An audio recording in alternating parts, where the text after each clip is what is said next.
Il-ħadd wara nofsinhar fil-Belt Valletta diversi attivisti u organizzazzjonijiet inġabru quddiem il-Parlament biex ifakru sena mill-konflitt f'Gaza. L-attività organizzata minn Moviment Graffiti, l-Ambaxxata tal-Palestina f'Malta u gruppi oħra kienet waħda ta' riflessjoni u solidarjetà. Matul l-avveniment, xi partiċipanti ġarrew banners li esprimu l-appoġġ tagħhom għal viżmi tal-konflitt f'Gaza.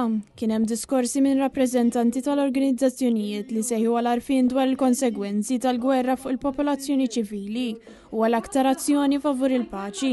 Intant Andre Kallus, membru ta' Moviment Graffiti, waqt id-dimostrazzjoni kritika lil Prim Ministru Robert Abela talli għadu ma rrikonoxxix lil Palestina bħala stat. Din il-kritika waslet wara li Abela waqt intervista l-ħadd filgħodu stess għalli Malta ser tirrikonoxxi l-istat Palestinjan meta jasal iż-żmien. Abela kien diġà qal f'Marzu li l-Palestina se tiġi rikonoxxuta iżda dan għadu ma sarx. Konna wasalna l-dikjarazzjoni konġunta li kienet ġiet iffirmata oriġinarjament kien hemm pajjiż ieħor li kien lest jappoġġja mbagħad fid-diskussjonijiet ma wasalniex u ffirmajna dik id-dikjarazzjoni li titkellem ċar li meta ċirkostanzi jkunu indikati naslu għar rikonoxximent tal-Palestina bħala stat. L-attivisti sostnew li l-Gvern Malti għandu juri aktar kuraġġ u jieħu pożizzjoni aktar deċiżiva favur ir-rikonoxximent immedjat tal-Istat Palestinjan minflok jibqa' jillibera. L-attività temmed bistedina lil pubbliku biex jibqa' konxju tal-konsegwenzi umanitarji tal-konflitt f'Gaza u juri solidarjetà mal-vittmi.